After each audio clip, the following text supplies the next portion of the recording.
Sip. Yuk, Mantap. gas. Wih, yang baru menang nih, baru menang M3 nih, Leica M3 nih.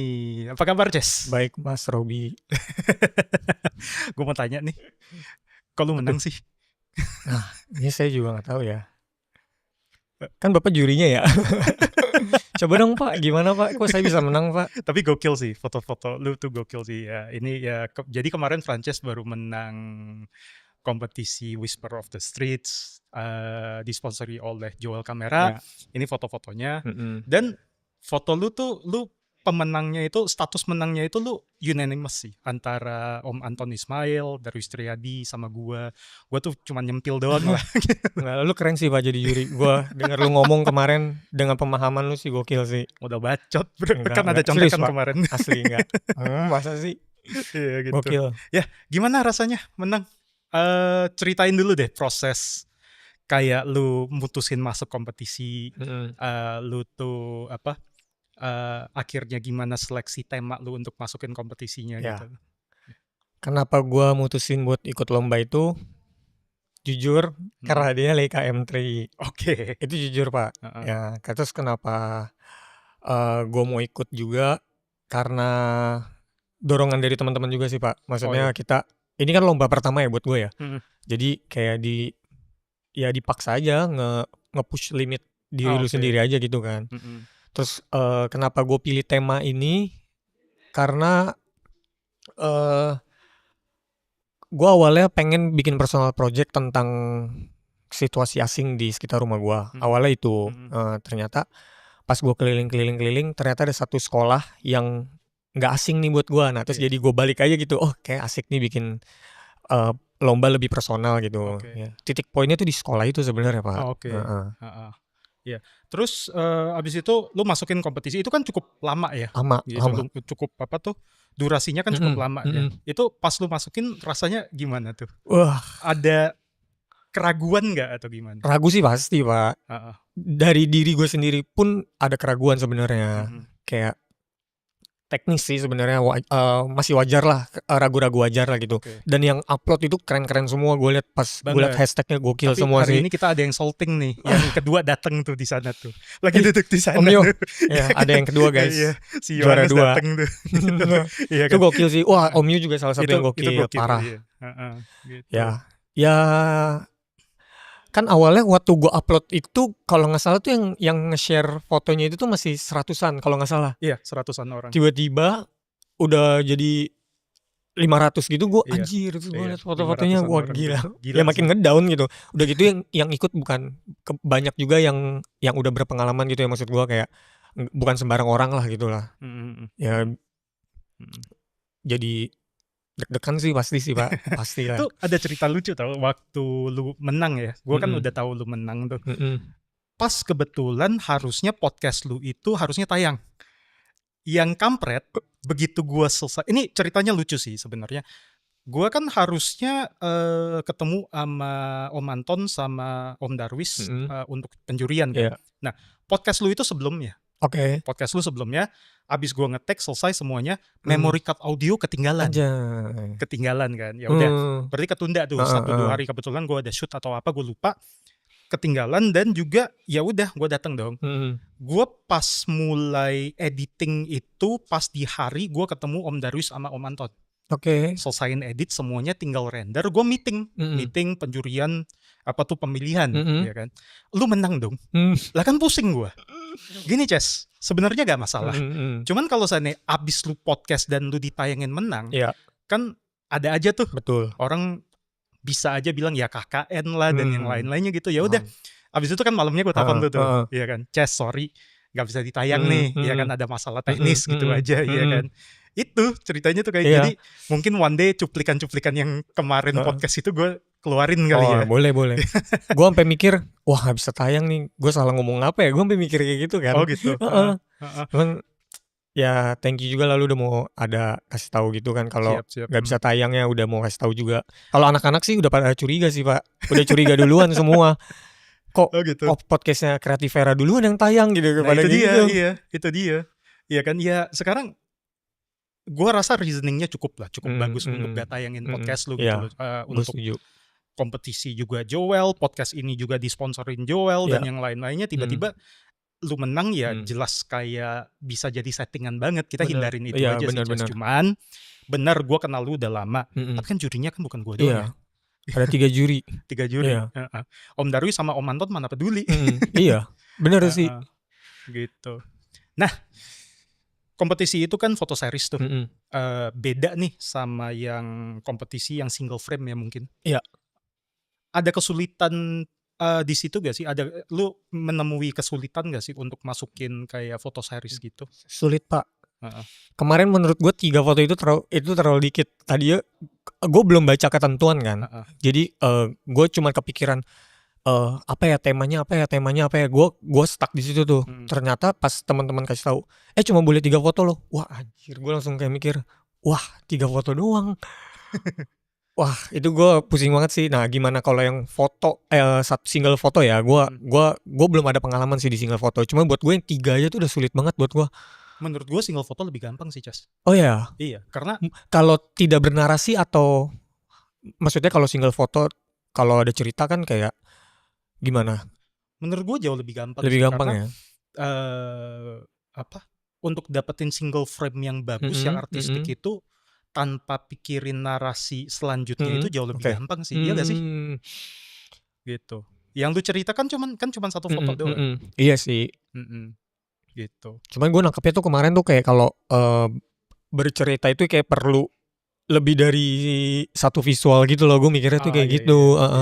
Biar ada dijahit gitu kan. Gue mikirnya kayak gitu, Pak. Kalau kayak gitu.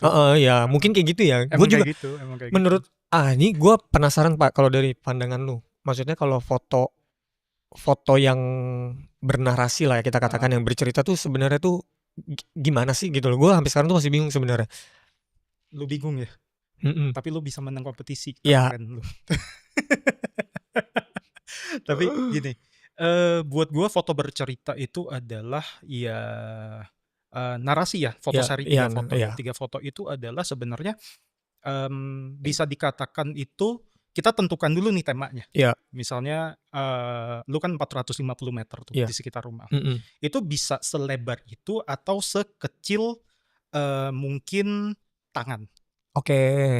Asal 3 foto itu menceritakan sesuatu.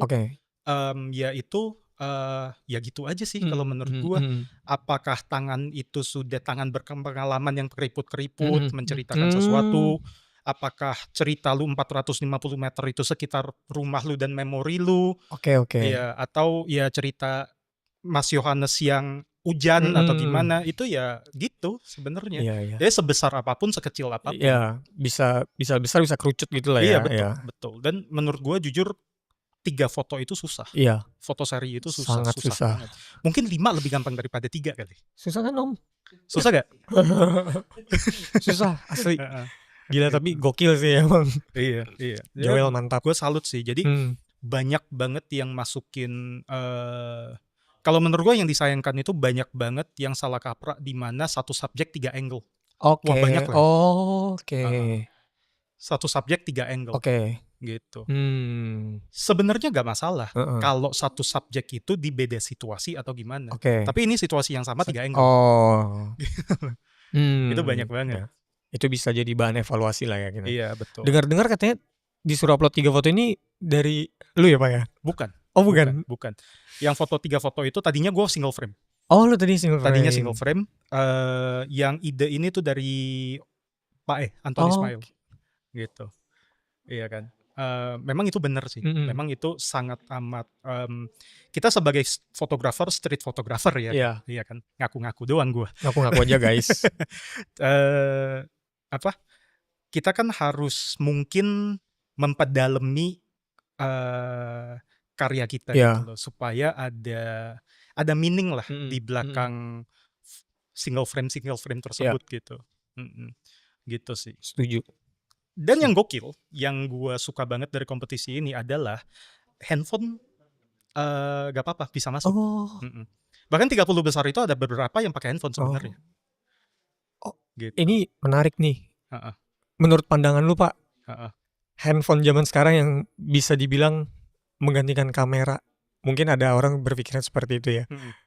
Itu gimana Pak? Di industri, kita nggak usah ngomong industri deh. Kalau mungkin hobis tadi buat street gitu, oke mungkin ya gitu ya. Atau gimana? Menurut gua oke, tapi Oke, ada tapinya. Ada tapinya. Menurut gua oke, tapi adalah ini kan kita hobi. Iya. Namanya hobi ya. Iya, Kita gak iya, bicara iya, industri. iya. Hobi kan menurut gua itu gear itu akan lebih luas daripada profesional sendiri. Hobi itu kita lebih berani lakukan pembelian tanpa mikir kembali investasi, bener gak, Ces? Gitu. Jadi gue gak tahu ya, nanti gue tanya Joel atau gimana. Pembeli-pembeli kamera yang apa tuh, yang heboh, ibaratnya yang 150 juta bahkan apa tuh phase one yang MM-an kayak gitu. Itu kalau menurut gue sih yang beli hobis duluan sih, bukan profesional duluan sih. Gitu. Jadi hobi itu bisa dari handphone. Handphone sekarang tuh canggih-canggih. Iya, canggih-canggih. Gokil banget. Itu yang gue mau bahas tuh nanti. Abis ini deh gue mau bahas itu yang ada sesuatu yang bikin gue bingung sebenarnya. Ya kan. Handphone itu bagus banget. Dan kelihatan dari hasil kompetisi itu banyak banget. Ya kan. Nah, handphone nih, gue mau nanya ke lu nih. Banyak tempat di Jakarta, Indonesia bahkan. Pak, di sini foto pakai handphone boleh, pakai kamera gak boleh. Nah itu gak masuk akal sih buat gue sih. Itu kenapa ya? Maksudnya kalau kita katakan kita nggak mungkin kalau dia lihat profesional gear ya, mungkin selengkap lu bawa tripod atau lu bawa lighting gitu ya. Tapi ini kan kadang kita cuman nggak bawa kamera tok gitu lah. Apa bedanya sama handphone kan sebenarnya? Bahkan kadang-kadang handphone lebih canggih daripada kamera. Gue sebenarnya mikirnya mungkin ini ada apa ya? Terkesan mungkin tadi kan kita gear yang kamera itu udah dianggapnya profesional dan handphone tidak, padahal sebenarnya kan sama aja gitu kan hasilnya kan tadi. Kadang lebih bagus. Orang kan banyak tuh yang ngomong, Rob, privasi orang, Rob. Loh, sekarang handphone ada yang bisa 120 kali zoom kan? Lu mau ngomong apa? Iya kan? 120 kali zoom. Ada kan? Iya, ada kan yang ibarat kalau seandainya lu niat dari apartemen seberang mau fotoin apartemen seberang kan ada aja kan kayak gitu. Iya. Nah, itu gitu. Keduanya yang gue bingung itu terutama di tempat pariwisata atau di mana yang tidak boleh kan. Itu sebenarnya marketing gratis gak sih buat Indonesia? Iya. Bahkan kita kan fotoin, kita upload, kita tag tempatnya dan yang lain-lainnya gitu. Menurut lu gimana itu? Bahkan gue dengar banyak di luar sana, di luar Indonesia itu banyak tempat pariwisata yang memang memperbolehkan masyarakatnya untuk melakukan contohnya misalkan pre-wedding lah yang gampang gitu, atau komersil gitu-gitu kan. Bahkan mereka memang ini fasilitas buat masyarakat gitu, kesannya seperti itu. Betul. Sebenarnya di Indonesia udah ada satu instansi yang sukses sih, encourage street photographer dan yang lain-lainnya untuk promosi kereta api. KAI. Setuju. Bener itu bener. MRT salah satunya juga kan, Pak? MRT juga. Ya, MRT. Wush awalnya kan lu Uki berangkat tuh semuanya tuh kalau gak salah. Lu enggak ya? Enggak. Uki doang yang dapat. Uki doang yang berangkat. Iya. Itu kan mereka sukses tuh. Iya, benar-benar. Nah, kenapa tempat lain tidak? Iya, itu sih yang gue penasaran. Menurut lu kenapa gak seperti itu? Mungkin ya, Pak. Mungkin ada beberapa kayak objek vital yang kayak nanti kalau kita foto dari sini tuh kelihatan gedung apa. Soalnya waktu itu tuh gue pernah ke taman, sebutannya apa sih, kayak taman Air Petra gitu ya. Air Petra itu umum banget kan, taman umum. Itu gue waktu keluarin kamera di situ ditanya, Pak, lagi ngapain ya? Maksudnya atas dasar apa kita di sana gitu? Perlu izin segala macem. Nah ternyata gue ngeliat dari situ memang ada tulisan kayak objek vital semacam gitu, nasional atau apa gitu. Mungkin takut ke foto atau apa, gue nggak tahu sih. Oke lah, itu wajar. Iya, itu wajar. Itu wajar lah. Tapi GBK gimana? Iya kan? GBK itu gimana? Nih, gue ada cerita sih, satu sih, GBK. Gue kan kirain kan tempat GBK kan itu umum. Jadi gue ada satu waktu itu gue mau bikin outdoor outdoor fotografi, model fotografi. Gue mau bikin konten kan kayak gitu. Ya kan. Gue nyampe ke GBK pada saat itu gue udah enak-enak tuh, enak-enak keluarin dan yang lain-lain. Model gue juga udah siap dan ya videografer gue juga udah siap. Tiba-tiba satpam datang. Ya gue pikir wah ini biasa deh, ini biasa ya, ibaratnya ditanyain doang, habis itu cabut kan. Ya gue pikirannya tuh seperti itu. Tiba-tiba bapaknya ngomong, Pak ini perlu izinnya, perlu ada izin, ikut kita ke kantor. Nah di kantor situ gue disodorin bahwa lahan GBK itu ternyata mesti disewa. Oh, Betul. ini info menarik, gue baru tahu sih Pak ini. Nah GBK itu mesti disewa, oke. ya kan. Nah oke, tapi sepengetahuan gue, kalau seandainya memang sih kita bisa debatable ya, itu YouTube video itu komersial atau tidak, gitu kan. Nah pada saat itu gue belum monetize dan yang lain-lainnya, ya kan. Gue ngomong waktu itu buat YouTube video. Oke, mungkin karena itu di flag komersial, gue paham. Iya. Tapi yang pertanyaan gue, yang foto-foto orang lagi lari-lari itu gimana? Iya. Apa mereka satu ratakan semuanya mungkin? Mungkin. Ya, Mungkin. terkesan mungkin juga mereka berpengalaman sering ditipu, dibilangnya bukan komersil tapi ternyata komersil mungkin ya. Betul. Mungkin ada hal-hal seperti itu yang mereka was-was juga kan, jadi pertimbangan juga kan. Tapi gini loh, buat gua itu yang disayangkan itu adalah apa tuh? Kita motret, street photographer motret, banyak banget yang jago gitu, yang lebih jago dari kita seperti Yohanes banyak lah. Benar, Om Yohanes, iya kan? Lucianto. Iya kan? Jago lah, banyak gitu loh. Itu kita tuh kalau seandainya bisa nge-tag terus lokasi yang keren-keren di Indonesia dan yang lain-lainnya, itu sebenarnya itu promosi gak sih? Promosi Pak. Kalau gue bilang sih itu promosi, bisa dibilang promosi. Tapi kadang gue mikir juga kayak maksudnya apakah industri kreatif di Indonesia, salah satunya contohnya ya, apa mindsetnya tuh belum sebesar itu gitu. Indonesia dengan melihat industri kreatif di negaranya sendiri gitu loh. Katakan itu salah satu menjadi masuk ke dalam industri kreatif ya. Kita mempromosikan segala macam foto gitu loh. Mungkin apakah negara belum siap akan hal itu? Udah dong, Wonderful Indonesia ada. Udah dong. Bener. Salah ngomong gua. Ada instansinya. Iya. Iya kan. Nah, yang gue jadi pertanyaan tuh kayak gini loh. Tempat-tempat itu KAI awal-awalnya kan biarpun sudah diizinin, tetap kita disamperin sama satpam tuh. Iya, kita pengalaman. Nah, gue 2 kali, 3 kali gue. Dia sampai bilang dia mahasiswa guys. Gue mahasiswa ya gitu ya. Tugas kuliah waktu itu dia ngomong. Iya. Tapi gini, sedangkan kalau ditanya, Pak, keluarin dong regulasinya gak boleh foto, gak bisa ngapa-ngapain.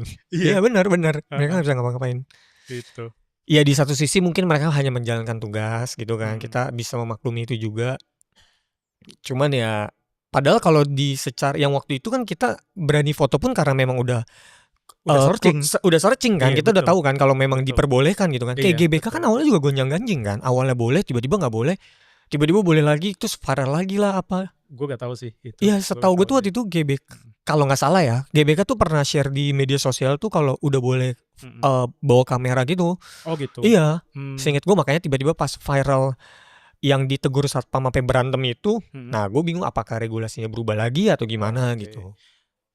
Apakah ada musyawarah kepada security di sana dari manajemen? Nah itu memang mesti itu kan. Iya sih. Salah satu yang paling gue kesel itu sebenarnya SCBD sih, Ces. SCBD itu tempatnya keren-keren. Setuju. Gitu. Gue pernah dengar sih Pak kalau SCBD itu karena ada si bursa kamera. Bursa efek. Bursa efek. Oh gitu. Bursa efek karena ada gedung bursa efeknya.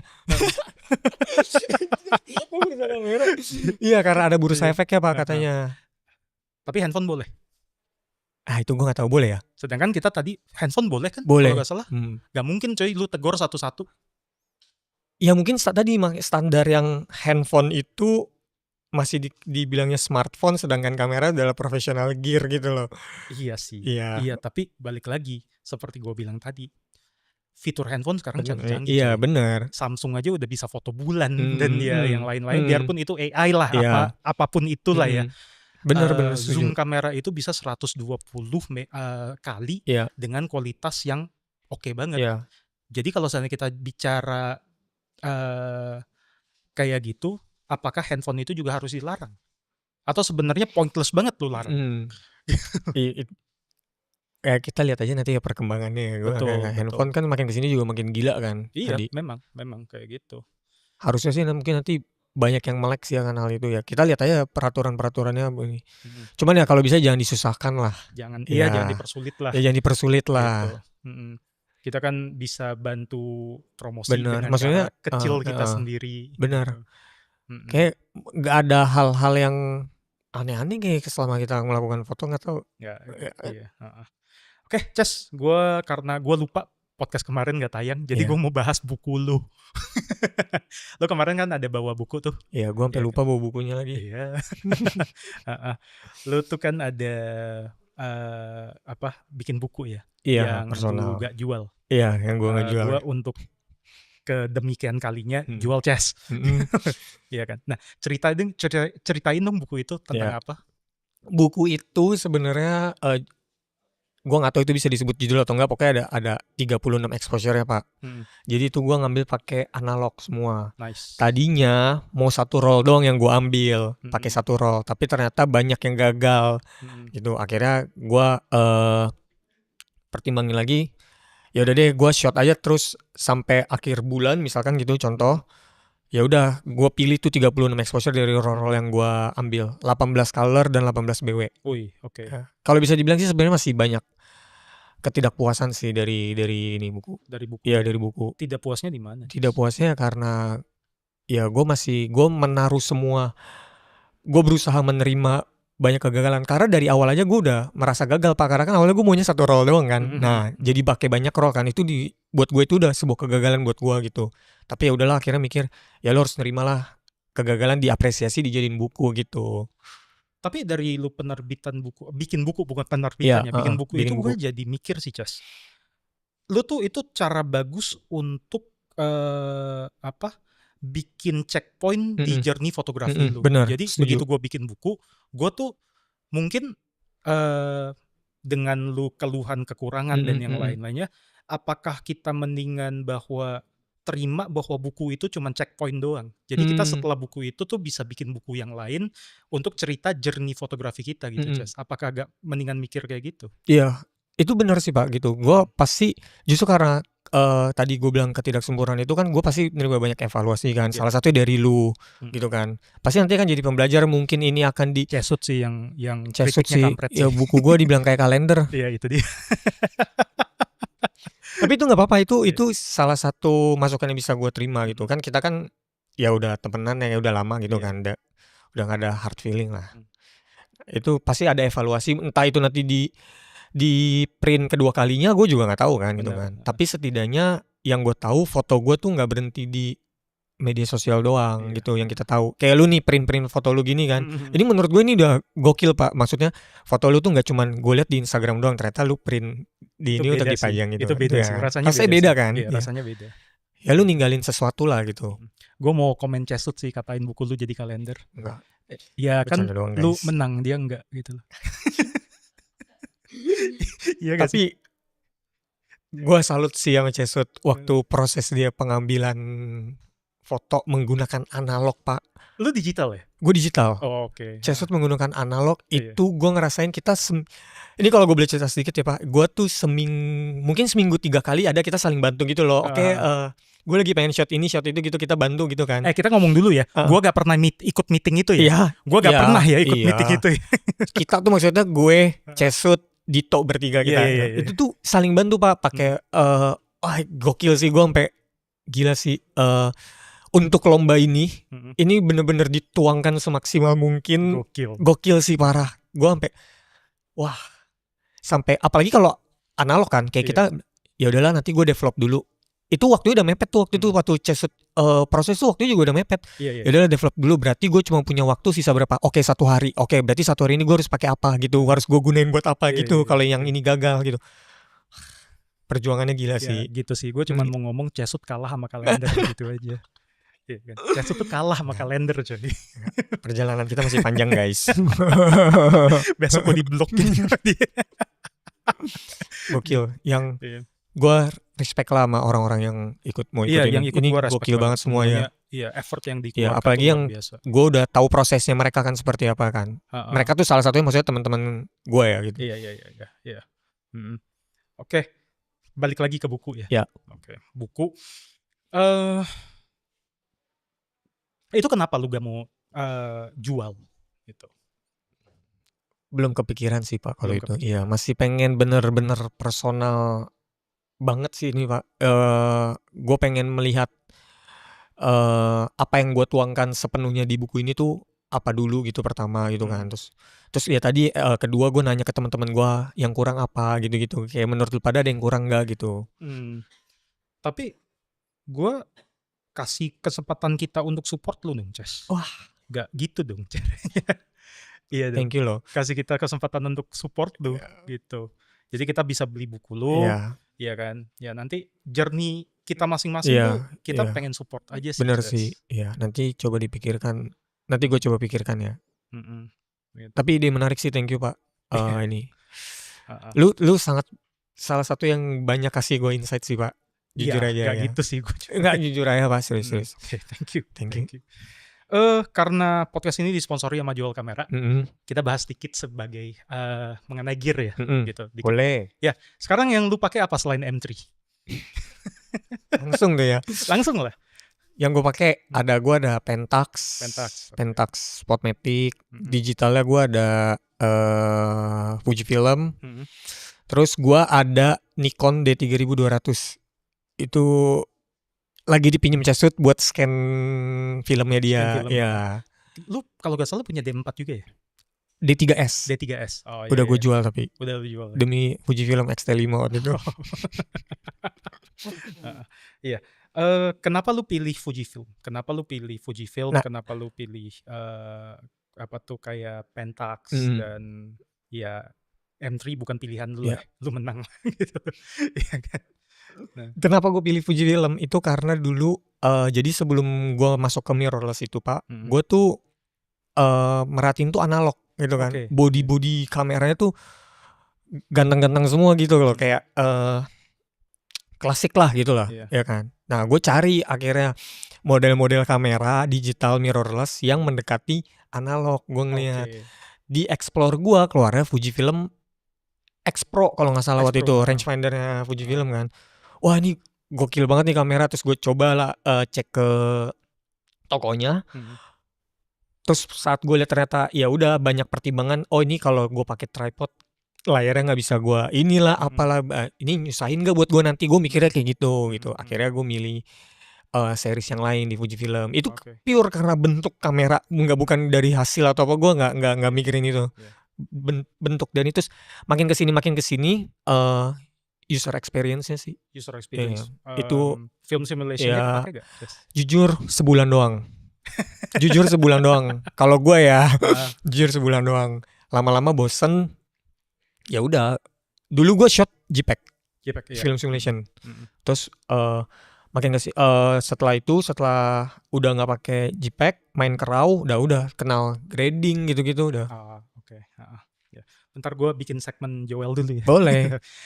Podcast ini disponsori oleh Joel Kamera, di mana kalian bisa menemukan kamera-kamera second yang jujur like new sih, mulus. Jadi kalau seandainya kalian pengen upgrade kamera, belum tentu kalian masih beli yang baru. Jadi ya mampir aja ke websitenya Joel Kamera atau tokonya untuk lihat langsung, coba-cobain. Orangnya baik-baik sih. Orangnya baik-baik. Cari aja Mas Dwi yang kadang-kadang dia malu-malu tuh lagi ketawa-ketawa di situ. Yaudah lanjut. Mantap. Oke. Bicara karir di fotografi. Lu tuh seseorang selain street photography itu, astaga. Oh ya. Kita bicara karir sekarang. Oke. Lu tuh adalah seseorang professional fotografer, bukan hanya street photographer doang. 100% ya 100% pemasukan dari fotografi. Betul. Oke. Lu karir lu itu sebagai apa sih, fotografer apa? Karir gue sebagai fotografer, ya pasti fotografer, tapi kalau misalkan sebagai lebih spesifiknya itu, sekarang gue lagi banyak main di stage. Bener gak sih sebenarnya stage fotografi gitu? Gue sebenarnya juga kurang paham sih itu, cuman ya gue senang melakukan itu. Yang utamanya kan itu kan gue kan. Terus banyak utamanya itu sih Pak, paling banyak baru-baru ini tuh stage. Lu tuh kalau gak salah sempat jadi fotografernya Keisha Levron kayak, atau masih? Masih. Puji Tuhannya masih. Janganlah, jangan ikat. Jangan lah, jangan Nah, di-cut lah. oke. Itu lu dapetin kerjaannya gimana sih? Oh, ini menarik. Gua dulu tuh dulu gue di agensi, Pak. Oke. Dulu gue di agensi, videographer agensi tempat gue itu adalah ketua fanbase-nya Keisha. Wih, oke. Nah, dia tuh dulu bikin anniversary. Oke. Dia minta bantuan gua untuk ngedokumentasiin acaranya. Ya udah, gua bantuin terus sampai Covid udah nggak bisa bikin-bikin acara kayak gitu. Kan Covid nggak boleh manggung segala macam kan. Akhirnya seingat gue itu waktu Covid udah mulai udah nggak tinggi lah ya. Terus udah boleh diperbolehkan untuk ada festival gitu-gitu. Keisha tuh banyak panggilan di situ, Oke. butuh fotografer. Ya udah akhirnya ngontak gua. Oh, oke. Tapi kalau dibilang gua tertarik gak saat itu sama stage ya, gua tertarik banget waktu itu. Kenapa? Lighting sih Pak, gua ngeliat lighting, gila, lighting gila banget ya. Iya. Apalagi kalau yang apa sebutannya ya, kalau misalkan di bagian soundman tuh yang mainin lighting tuh kalau ada yang jago-jago kan mainin lighting jago banget kan gitu. Oh, itu gokil sih mainin lighting kayak gitu. Makanya nggak salah ada ininya ya, ada apa jurusan lightingnya tuh ada kan, jurusan kuliah lighting tuh ada kan. Itu gokil sih orang-orang itu. Gue ngeliat orang bisa main kayak gini, gokil banget nih orang-orang lighting ini. Itu jadi itu bener ya, job itu bisa dari mana aja ya gitu, tiba-tiba gak sengaja aja ya, gitu. Banyakin networking sih kalau gue. Betul. Berteman dengan siapapun gitu ya. Iya. Itu yang gue telat belajar sih, networking. Buset, networking lu kan gila banget lah. Gue baru-baru ini coy, gue berusaha gitu. Gue berusaha, gue cukup beruntung untuk dapat networking seperti itu. Cuman gue sering banget ngomong, kalau lu mau dapetin job sebenarnya gampang, lu mesti posisikan diri sendiri untuk hoki. Iya. Gue kayaknya di podcast gue ngomong ini deh, gitu. Maksud gue tuh apa? Jadi kalau lu di kamar doang pasti gak ada yang kontak. Oh iya, benar. Setuju. Lu mesti posisikan diri lu untuk menaikkan kemungkinan lu dapet job gitu aja. Sama sebenarnya lawan diri kita sendiri soal konsistensi itu sih Pak.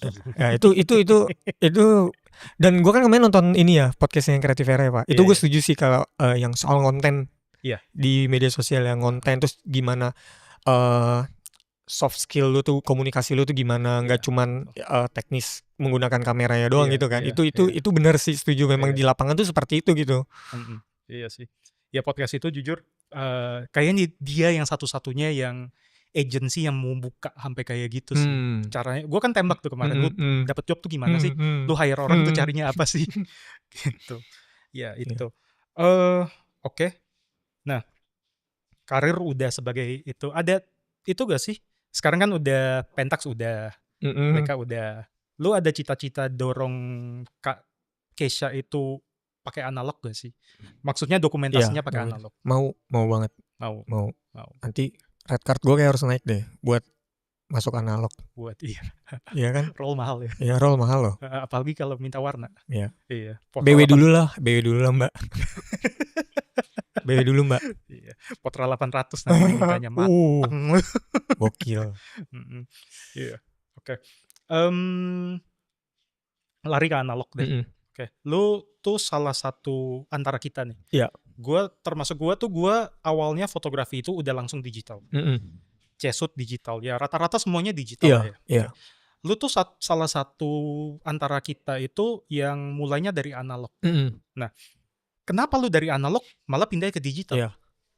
Jujur gue waktu di analog itu gue nggak mencari tahu lebih dalam Pak. Jadi waktu itu benar-benar pakai analog tuh cuman gue pengen mencoba bernostalgia kayak orang-orang lain yang gue nggak dapatkan saat itu gitu. Nah ternyata gue coba-coba analog, ternyata ada develop lah, ada chemical lah, ada apa wet print gitu kan. Itu gue dulu tuh nggak tahu yang kayak gitu-gitunya. Yang gue tahu cuman shot pakai analog, develop ke lab udah gitu. Tapi kesini anehnya malah gue belajar itu semua dari C-shoot yang mulai dari digital. Iya. Iya kan? Iya. Itu sih awalnya ya pure cuman memang pengen mencoba merasakan nostalgia kayak orang-orang gitu loh. Ada gak sih bedanya kalau lu develop sendiri sama kirim ke lab? Ada sih Pak. Kalau gue merasakan ada di BW ya, di BW utamanya. Kalau di color gue kurang paham karena color gue belum pernah coba develop sendiri. Tapi kalau di BW ada. Bedanya? Lu lebih satu proses mengdevelopnya itu bener-bener lu rasakan. Oke. Terus bener kata lu dari scan itu sangat berpengaruh juga. Iya. Itu sangat berpengaruh, Iya, benar. iya. Ya lu tinggal kalau misalkan mau kenapa kemarin tadi gue bilang Cesut lagi pinjam dia 3.200 karena itu dia dapat rekomen dari anak-anak yang emang udah main analog dan punya lab itu memang biasa orang tuh nyarinya di 3.200 katanya ya karena orang nggak ngincar tajamnya kamera Iya. di scan itu gitu. Betul. Justru kalau terlalu tajam aneh jadinya kayak ya lu kayak foto pakai digital gitu pada umumnya. Malah banyak yang di luar ya. Iya. Banyak yang pakai GFX 50R. Iya, banyak banget yang pakai GFX 50R cuman lensanya vintage kalau nggak salah. Lens gitu ya. Mereka pakai apa cuman ya itu menurut gua tuh scanningnya sih. Iya, scanningnya benar. Scanningnya ngaruh. Di BW mungkin kan udah mungkin kalau misalkan lab itu scan yang pakai mesin-mesin kayak Noritsu gitu-gitu ya atau itu Frontier itu kan ada sisi kontras atau sisi yang kita nggak pengen misalkan. Terus kalau udah ini terlalu kontras nih gue jadinya nggak serak gitu kan udah nggak bisa diapa-apain udah susah gitu kan. Tapi kalau lu develop sendiri terus lu masuk ke plug-innya Lightroom sendiri gitu-gitu kan lu bisa adjust sendiri kan kontrasnya mau semana gitu. Awalnya dari abu-abu semua nih gitu kan. Terus oke, gue kontras segini cukup lah udah. Ada kepuasan di situ sih. Tapi yang paling puas itu menurut gue developnya. Itu bener ya, itu developnya. Gue masih pengen ngebangun scanning kit gue. Scanning kit gue lagi pengen. Cuman gue belum tahu nih mau pakai kamera apa gitu. Leica lu gak sih? Enggak lah, gila lu ngapain? Terus apa gitu rangefinder gitu? Nggak rangefinder anjir. Iya dari atas gitu ya foto gitu. Lucu juga sih, buat konten pak. Lu sekarang pakai favorit lu roll filmnya pakai apa? Favorit? Ilford. Ya. Ilford apa? HP5. Oke. Terus kemarin gua, kenapa HP5? Gua kebetulan gue suka HP5 tuh di push. Oke. Itu gue suka. Di push ke berapa? Kan dia 400 ya. Iya. Gue plus 2. Waktu itu 1600 ya gitu. Plus 2 oke. Gue suka sih grainnya gitu-gitu ya. Kontrasnya naik kan. Kontrasnya naik. Terus Delta 100 gue pernah coba. Delta oke. Ya, terus kemarin gue dapat info katanya ada Ilford XP2 yang bisa dicuci pakai C41 ya. Nah, dapat infonya dari siapa tuh? Dari ada lah dapat info. itu gue penasaran, gue belum pernah coba yang itu. Jadi gue pengen, mungkin nextnya gue pengen penasaran XP2.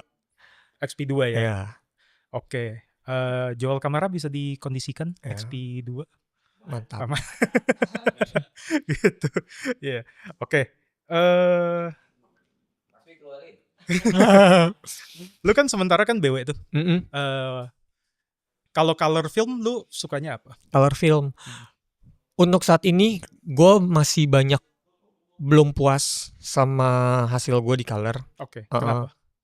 Mungkin karena color shifting dan segala macamnya. Mungkin gue kurang paham sih di situnya ya. Kalau di color emang agak kompleks sih, lebih kompleks dari BW buat gue ya. Tapi ada satu film yang bener-bener gue suka itu E100, Kodak E100. Positif. Ya, positif film. Itu warnanya gokil. Hidup lu nyari susah sih. Bukannya apa, kalau sulit ngapain dipermudah gitu ya. Itu kalau lu mau develop harus, kalau ke lab, itu ada kloternya, slotnya. Sebulan cuma bisa cuci berapa kali. Jadi kalau lu udah full, bulan depan lu baru masuk gitu. Oh gitu. Salah satu film favorit gua yang sudah tidak dibikin lagi adalah Kodachrome 64. Itu gokil sih. Itu juga positif. Itu juga positif. Itu film yang dipakai Steve McCurry untuk foto Afghan Girl dan lain-lainnya lah. Gitu.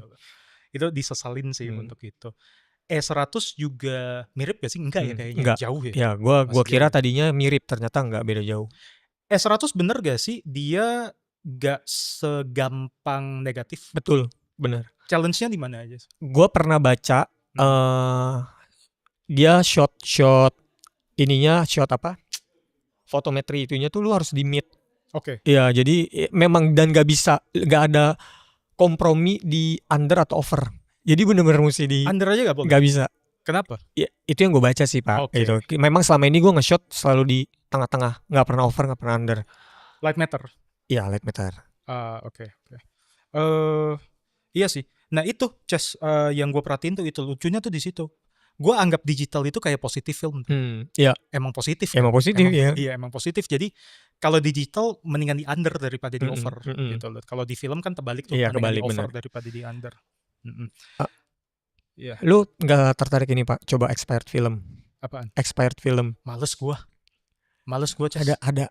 Gua lihat hasil karya ada fotografer yang gue suka lihat itu Soleter, ternyata dia banyak gunain expired film. Expired film. Iya. Tapi unpredictable banget. Iya sih, benar. Iya. Dan gue belum paham sih kalau mau pakai expired film tuh lu shotnya harus seperti apa tuh, gue belum baca sih. Biasanya setahu gue tuh di over ya. gila. Oke. Kalau negatif ya gue nggak tahu, kalau positif expired film ya. Setahu gue itu di overnya itu bisa +3. Gitu. Menarik sih. Expired mungkin dia lebih nggak terlalu sensitif ya, gitu loh. Jadi ya emang mesti di over. Dan tergantung ininya juga kan, katanya expirednya berapa lama. Iya gitu-gitu. Iya, tapi gue males sih asli. Iya. Males banget ya? kayak expired film gitu. Takut apa, demen nggak bisa beli lagi. Nah, gue color film, gue salah satu yang gue suka itu Ultramax 400. Sama itu gokil juga. 800 tapi gue gak suka 400. Lu udah pernah coba portrait 160 gimana Pak? Udah pernah coba belum? Gue pernah coba gak ya? Belum. Gue pernah coba 400 sama 800. Lu lebih suka asa-asa yang besar ya? Atau? Iya. Gue lebih suka asa yang besar karena tangan gue jujur aja agak tremor. Ya, jadi shutter speed gue bisa lebih cepet aja gitu. Karena yang fotografer yang waktu menggunakan Kodachrome 64 itu, mereka malah kerennya itu mendapatkan motion kan, karena kan ISO lambat kan. Iya, benar. Jadi mereka ngincar motionnya itu. Benar. Itu gokil juga sih kayak gitu. Steve McCurry kalau gak salah tripod ya. Tripod ya. Atau gak tahu sih, gak tahu prosesnya gimana sih. Cuman waktu itu dia pakai Nikon FM2 sama lensa 105 f28 28 lupa deh gue. Gitu. Menarik. Bahas street fotografi pakai flash dong. Wah. Waduh. Itu seru. Itu menarik. Ini menarik. Banyak yang bilang street fotografi tanpa izin itu melanggar etika. Apalagi kita pakai flash. Lebih parah kan. Oke. Nah, gue nih street fotografi, gue jujur aja gue belum pernah jalanin. Gue baru dapat flash yang gue mau. Gue kan gitu, yang penting gear dulu kan, anjing. Gitu kan. Gue baru dapetin flash yang gue mau, dan gue pengen cobain street fotografi pakai flash. Oke. Lu kan udah pernah jalanin berapa kali bareng Cesut, bareng sama si Alfi, dan juga siapa, Devin ya? Devin. Siapa? Bukan. Salah orang. Sorry, itu Devin Bandung. Nah, kalian motretinnya tuh gimana, rasanya gimana, dan etikanya gimana? Jujur Pak, deg-degannya 2 kali lipat sih kalau gua. Oke. Tapi kalau lu mau mencoba lebih luas gitu-gitu ya, mungkin lu bisa coba di tempat-tempat rame. Kalau kayak gue tuh pertama kali coba waktu tahun baruan. Baru itu kan orang cuek kan, memang lagi event besar gitu kan, orang nggak akan lu foto atau gimana. Itu yang gue rasakan sih. Tapi saat gue besoknya ke Blok M mau menggunakan flash, itu gue bener-bener nggak berani mencet. Oh gitu. Iya, deg-degannya 2 kali lipat kalau gue. Terus kalau soal etika, menurut gue sih, kalau etika ya, lu kalau misalkan dari awal udah ngelanggar etika di tadi kan lu bilang kan kalau street fotografi kadang ngelanggar etika kan, ya sekalian aja udah. Kalau tidak izin gitu kan, ngelanggar etika. Etika ya. Sebenarnya gini sih kalau menurut Tapi kalau etika kan pasti ada apa ya, misalkan maksudnya apakah street fotografi ada kode etiknya semua? Gak ada sih. Gak ada kan? Gak ada sih. Kita lebih ke peraturan aja sih. Itu mungkin lebih ke ini mungkin ya, personalnya kan. Mungkin ada orang yang memang tidak mau foto muka orang gitu kan, terang-terangan. Mungkin seperti itu. Iya. Balik lagi sih, banyak. Gue pernah dikonfront sih sama orang. Langsung malah, Mas, tadi fotoin orang itu udah izin belum? Gitu. Bahkan yang difoto tuh bukan dia. Dia malah nanya gue, Mas, foto orang itu udah izin belum? Gitu. Ya gue balikin, kalau menurut peraturan ini tempat umum, gitu kan. Ya udah diem, cabut. Tempat umum itu bebas, kalau bebas untuk fotografi, gitu kan. Kalau buat gue tuh yang penting kita motret orang tidak bikin malu tuh orang juga sih. Gue pernah kan, waktu itu gue cerita tuh, gue fotoin yang orang lagi boker pinggir kali gitu kan. Gue upload, itu gue salah. Tidak diperlukan sebenarnya buat apa kayak gitu. Itu bikin orang itu malu. Tergantung kita gak sih, Ces? Kayak kita mau fotoinnya itu memalukan orang itu, atau cuman hanya kita kita merasa untuk artistic value atau gimana gak sih? Tapi kadang kita, apa yang kita pikir memalukan belum tentu orang yang di foto itu merasa malu loh. Bisa, bener gak sih? Benar juga sih. Benar juga Iya. sih. Iya, benar Cuman juga maksud sih. gue kalau buat gue pribadi sih, kalau memang udah ditegur, katakan ditegur ya, atau ditanya gitu, kita mewajarkan aja. Kalau gue sih lebih baik seperti itu kan. Kalau memang mereka minta hapus, ya udah hapus. Kalau yang bersangkutan tidak pengen difoto, ya udah gitu. Oke. Salah satu suka duka film ya. Mas, fotoin saya dong Mas. Lu pernah ketemu kayak gitu gak sih? Mas? Pernah lagi. Anjir, pernah banget Pak. Asli. Itu kalau ada Mas fotoin, misalkan orang minta foto kayak gitu ya, tapi gue lagi pakai kamera film ya. Iya. Tuh mas kamera lebih bagus di belakang. Gue oper ke teman gue yang pakai digital. Mas minta ke dia yang kamera lebih bagus gitu. Gituin aja gitu. Gue mau ngaku dosa sih. Kenapa? Gue pernah pura-pura pencet. Gak gue kokang, gue pencet gitu. Coba mana Mas, lihat Mas fotonya. Gak bisa dilihat, ini analog gitu loh. Cuma gimana ya, mahal coy. Iya kan? Bener ya, gue mohon maaf tapi lu kurang menarik buat gue. Gitu. Tuh bener sih, itu pengalaman itu sih ada sih pakai gitu ya. Sering banget lagi anjir gitu. What's next, Chess? What's next setelah ini? Lu berharap abis lu kan ada pengalaman baru nih. Ini once again jujur congrats. Lu Thank tuh you, Pak. foto-foto lu tuh gokil banget. Thank you, Pak. Di sana. Sekali lagi gue bilang foto lu menang itu unanimous. Yeah. Gak ada yang mempertanyakan kenapa lu menang. Berubah gak sih? Bukan, kalau jadi sombong wajar lah. Kalau bisa jangan lah. Iya, lu datang aja minta rider sekarang. Aduh. Oke, enggak serius. Ada gak sih yang berubah, mungkin menambah self confidence lu? Atau gimana gak sih setelah menangkan kompetisi? Untuk saat ini mungkin belum ya Pak, tapi mungkin kedepannya gue nggak tahu nih. Tapi kalau saat ini kayak gue masih merasa jadi diri gue yang sama aja sih Pak, mau menang ini atau enggak gitu. Gue cuma nganggep, gue nggak tahu sih, tapi gue melihatnya ini bonus buat gue karena udah berani terjun ke lomba gitu aja sih. Gue ngeliatnya kayak gitu sih Pak gitu. Kayak gue udah berani coba sesuatu tuh buat gue sesuatu banget. Kemarin gue ngobrol sama Babe, salah satu yang dia ngomong itu jangan sok merasa tapi harus merasa. Itu yang gue ketampol sih. Buat gue cukup berharap lu tuh salah satunya, lu tuh self confidence lu tuh agak cukup rendah sih sebenarnya sih, Just dalam kemampuan lu dan yang lain-lainnya. Bener. Kalau gue harap itu ya itu bisa sedikit banyak membuat lu merasa bahwa oh ya gue sebenarnya capable, dan ya lebih bikin lu berani untuk ngegas aja sih untuk di fotografi lu sih gitu, Just. Gitu. Bener sih, iya. Iya kan, ya itu ibaratnya adalah kita jangan kita gak perlu memikirkan bahwa lu kalahin sekian ratus orang, itu kita gak perlu kayak gitu. Tapi mungkin kita lihatnya itu sebagai pengakuan orang lain terhadap capability lu gitu loh, secara resmi. Gitu kan. Gokil, iya benar-benar. Gitu. Benar sih. Setuju. Ya. Jadi kapan kita cobain M3? Malam ini gak sih? Ayo, kapan? Malam ini ya. Oke. Ya sudah. Ya udah, nanti malam kita gas aja. Yeah. Thank you Chess udah datang. Thank you Pak Robi. Mungkin kalau seandainya yang mau nonton podcast yang kemarin, ya kan, yang nggak bisa tayang itu ya, atau gimana? Boleh. Ya. Okay. Thank you Chess udah datang, Chess. Congrats once again. Thank you. Next episode Yohanes ya? Iya, Yohanes. Banyak nih mau diundang nih. Oh iya. Siap-siap aja guys namanya, jangan kaget nanti pasti sebut. Oke. Sip, thank you Chess. Thank you Pak Robi.